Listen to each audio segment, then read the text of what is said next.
Hello friends, আমি সুস্মিতা। আমার চ্যানেলে জানাই সবাইকে ওয়েলকাম। তোমরা কেমন আছো? আশা করি ভালো আছো। আমিও খুব ভালো আছি। দেখো, এটা হচ্ছে দিন গাজনের পরের দিন। আমি চলে গিয়েছিলাম বয়মায়ের তলায়, মানে চান করে পুজো দিতে। আমি জেঠুমার মামার ছোটো মেয়েটা চান করে পুজো দিতে গেছিলাম বয়মায়ের তলায়। দেখো, এটা হচ্ছে বয়মায়ের মন্দিরটা। আর যেহেতু ভেতরে ক্যামেরা অ্যালাউ নেই, তাই মাকে আর দেখাতে পারলাম না। দেখো, আর খুব জাগ্রত এখানে, কি বলো তো। আর এখানে সবাই আসে, তোমার 12 মাসই ভিড় হয়।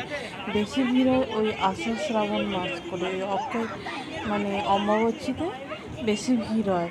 দেখো, আমরা পুজো দেওয়া হয়ে গেছে। পুজো দিয়ে আমরা বাড়ি চলে যাবো। আর বাড়ি যে এত ভিড়, কি বলবো, মানে দিন গাজনের পরের দিন সব জয় জয় করতে এসেছিলো সন্ন্যাসীরা বাড়িতে। আমার তো মানে রীতিমতো বাড়ি যে কি বলবো, এত লজ্জা পাচ্ছিল এত সন্ন্যাসীর ভিড় থেকে। তো আমি যাই হোক পুজো টুজো দিয়ে আমরা চলে গিয়েছিলাম, যেহেতু পয়লা বৈশাখের দিন ছিল, বছরের প্রথম দিন, নতুন বছর নতুন দিন। তো মাকে পুজো দিয়ে বছরটার দিনটা শুরু। তো পুজো দিয়ে বাড়ি চলে গিয়ে আবার রেডি হয়ে চলে এসেছিলাম একবার, মানে মায়ের তলায়। কী করতে বলো তো, মানে শাঁখা কিনতে। না না, আমার শাঁখা নয়, আমার দিদির শাঁখা কিনতে। আমার দিদির শাঁখা কিনতে, কেননা যখন দীঘায় গিয়েছিলাম তখন ওখান থেকে শাঁখা নিয়ে এসে দিয়েছিলাম। দেখো, রেডি হয়ে বেরিয়ে পড়েছি। আর ওখানে কি বলবো, শাঁখা কিনতে গিয়েছিলাম। ময়মায় শাঁখা না তোমার 80 টাকা থেকে শুরু। 80 টাকা থেকে তোমার 1000, 2000, 5000 এরকম শাঁখা পাওয়া যায়। তারপর কি বলতো, আমি তো শাঁখা পছন্দই করলাম।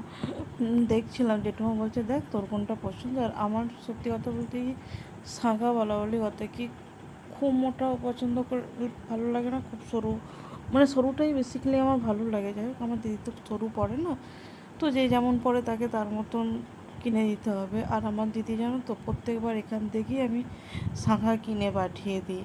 আর ওখানে দেখো, আমার বোনের মামা শ্বশুর এসেছিলো পুজো করাতে।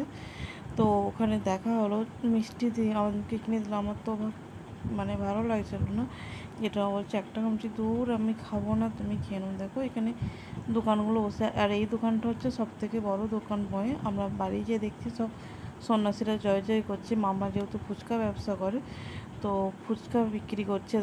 সরি, ফুচকা দিচ্ছে সন্ন্যাসী দিনকে।